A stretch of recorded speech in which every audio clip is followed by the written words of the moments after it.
15. Hey everyone, welcome to A Contagious Smile. I have such a treat for you today. Thank you to everyone who sent positive thoughts and prayers and donations and hopes and checking in with us. Guess who is sitting here with a smile on her face? Hi, Faith. Hey everyone, How are you feeling? we good?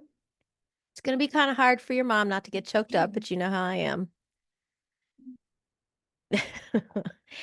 So, this started about 6 weeks ago. We were just cutting up, having a good time, like always. You and Dad playfully bantering, having your little play in time where y'all just do jokes and cut up with each other, like always. And several hours later, you just tell me you need to go to the emergency room. And little did I know that not even a couple hours after that, I was going to be told that you probably weren't going to make it to morning.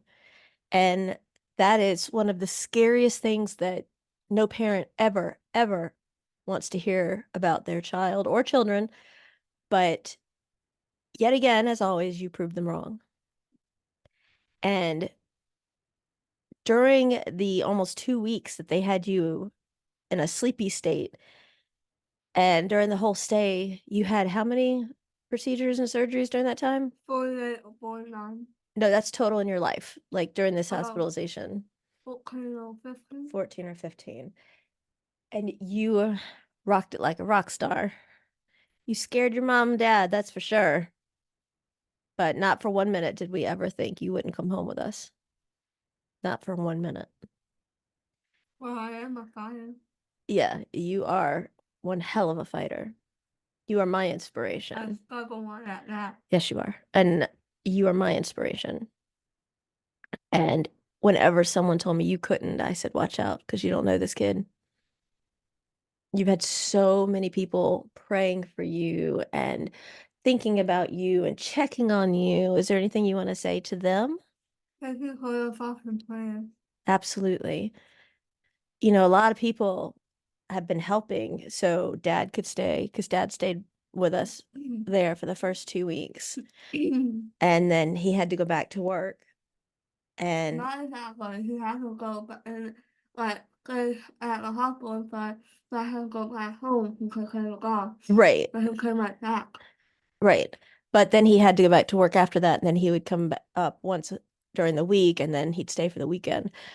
But you went through a lot. You had multi-organ failure. You had so many pokes and prods and lines and catheters and IVs and things like that. And now, One thing is surprise to me. well, I look at you now and you're sitting here as beautiful as ever, if not more. You have a Brobiac, which is a type of a central line that you're receiving TPN and lipids. With another IV. It's a more permanent IV, but yes, Wait, what is permanent? means they don't have to change it. It won't hurt. It's coming out. It comes out. But that's where we hook up your TPN and lipids every day. And you're on it as of this moment for 18 hours a day. And I know you can't stand it.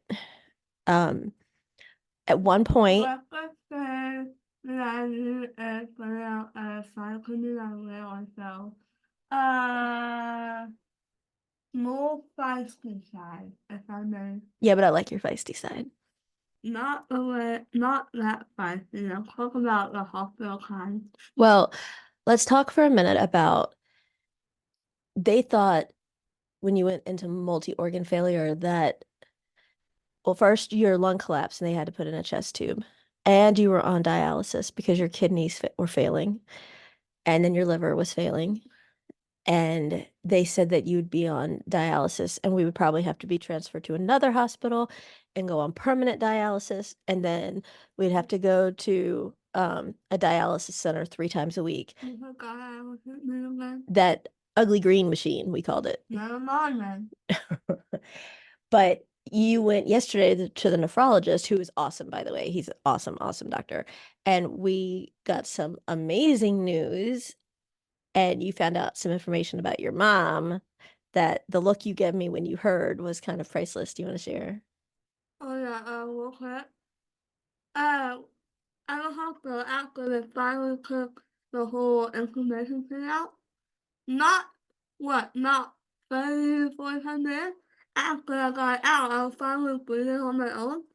I have to go back in for another operation, and I cannot recount with it in it again.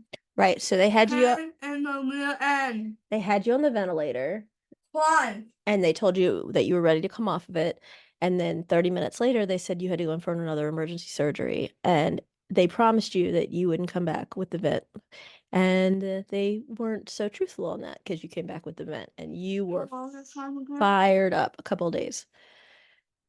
So, what awesome news did you learn at the nephrologist yesterday at the doctor? That was so awesome. You guys have to come on panel with me. Well, your numbers are getting so much better and that you're not going to need dialysis, which is amazing and so exciting. But you learned that your mom told the doctor something before he could finish the first sentence ever about your kidneys failing. What was that? You thought was hilarious. Like I said, you call him up. I told him to go book me an OR somewhere and take out my kidney right then. He didn't even finish telling me what was going on. I was like, let's go. And he was like, well, that's something down the road. And I was like, no, that's something we could do right now. And we didn't even know how serious it was. But when I heard you were in kidney failure and we're going to need permanent dialysis, I was just like, so that means a transplant. And I was like, let's go right now, right now. Let's bypass all the rest and let's just give her mine. And while you're in there, whatever else she needs, just scoop it up and give it to her. And the look you gave me, why did I get that look? Why? No. What do you mean, no? I love you, but no. What, Dad, listen to my offer for the whole handshake. where do you think you get it from? And I was giving you an offer for that. Well, you were asleep, so you wouldn't have known, first of all. Yeah, but you know that if I can prove I'm not, I will pick up it anyway. Yeah, but who do you think would have won that one? Because you would have already had it. And then when I get in the offer for the whole new handshake, you could lie. Well, here's the thing is that you suffer from something called medical PTSD. Rightfully Severe. so. Rightfully so. Severe. It is severe. And no matter how many times we told certain people not to say certain trigger words, they said them anyway. Some of them didn't. Some of them were fantastic. Others, not so much. Plus, oh my god, look at a whole ID token thing. At one point, I had an ID right on, right? Yes. One of the message came in and got me in my leg. You had an art line, right? And then you had an IV and you had a catheter. The wall blood for vial. Right. Yeah. Yeah. Pain in my leg. ID in my leg, neck, and arms. Both legs. With all over. Whoa. What is both ways? I don't remember why. No, you had central catheters in both sides of your groin and the chest tube. I hate being clear like a rabbit. But you overcame all this. What advice can you give others that are going through something similar or maybe in the future? Because you are amazing and you know everywhere we go anywhere people know you, and I know you don't want to be famous, which is amazing. You want to help other people, and you help so many people. What can you tell them when they gave you such a small chance and you were like, get out of my way and watch me, and you did? And I never doubted you for a minute because I know you and you're gonna fight and I wasn't gonna let you just give up. Neither was your dad. But what advice can you give? Never stop giving up. Never stop giving up. Even if you're barely alive, always find a way to keep fighting and find a way to stay alive. Because there is something out there to live for. What is out there to live for you? For me, listen, my family, my passion, and helping others. Your three things that you live for is your family, your passions, and helping others. And what are your passions? Art, poetry, writing. Your drawings are gorgeous. We put your drawings all over your rooms. Yeah. And everybody talked about how gorgeous they are. Everybody. You could say I would hope it looked good. Yeah. I also like to play the drums. You did do the drums and you did amazing. Okay, I'm not a backup beat for the song. You did. It was amazing. It was amazing. How did I get so lucky to have you? That's the wrong question, the right question. How did I get lucky to have you? No, you're my inspiration. You're my drive. You're my rock. You're my strength. Oh, and you're mine as well. Now, everybody knows you and Dad, and y'all play pranks on each other, so I have to tell them. Oh, brother with one. Which one? So we were getting ready to leave, and Why not? If you're gonna call that one, then why don't you tell what cafe food? okay, so Dad had planned this prank for when we got home, where her room, she's not a Barbie fan. I, She actually hates Barbie and I hates that color pink. don't know if that bubblegum cotton candy the same color. I mean, that is not that exactly my color. So Dad decided No to, offense out there for those who like pink. No offense.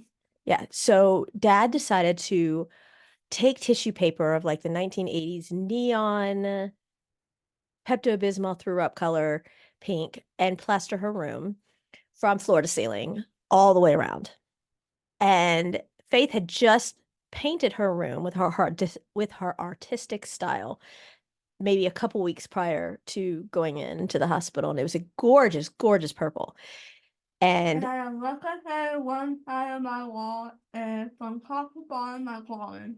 yes, and when you go into a room, not only does it look like Pepto-Bismol just decided to throw up all over all the walls, there was probably 50, 75, something like that, bright neon pink balloons blown up, and he had Barbie all over her room, including a bedspread.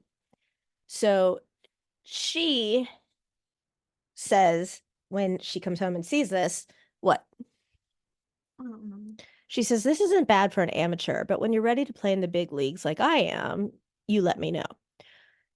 So the timing of that was perfect because she pulled off one even better. She got the nurses involved. She had everybody on the floor involved. When we were getting ready to go home, she had one of the nurses come in and say, we're not able to let you go today. We have to do labs at 4 in the morning and you're not going to be able to go home. And playing the part perfectly, Faith goes into a teenage rampage. Michael decides to go down the hall demanding to get a hold of somebody who could make that change because we were ready to go and we were told we were leaving. And we had already been told this on a few other occasions on other days and then also been told we couldn't leave. But let's say that person who will make it came was the lot responsible for the event a second time. Right. So Faith pitches a fit. Then she starts crying because she's laughing so hard, but he thinks she's crying because she can't go home. And then she says, Dad, can I have some water? So, of course, he goes and gets her some water and comes back. And then she says, I need a dad hug. And this has now gone on for a good solid 5 minutes. So he leans over to give her, yeah, he leans over to give her a hug. And she says, Okay. Gotcha. I mean, come on. That's absolute brilliance. And he was like, What? What do you mean got me? What? You pranked me? And everybody was in on it. And it was just hilarious. It was well done. Very, very well done. But I think that maybe when you're feeling a little bit better, maybe you want to like give some other advice on how kids can make things better and fight harder to get through the times that they're going through. Is something you could think about doing? Mm-hmm. Yeah. Well, I know you're tired, but I want to thank you for being here with us and telling everybody hi. Boy. I love you. Mm-hmm. I love you more than Right. from my heart. And so. Talk to you later on here, huh? And tell everybody bye.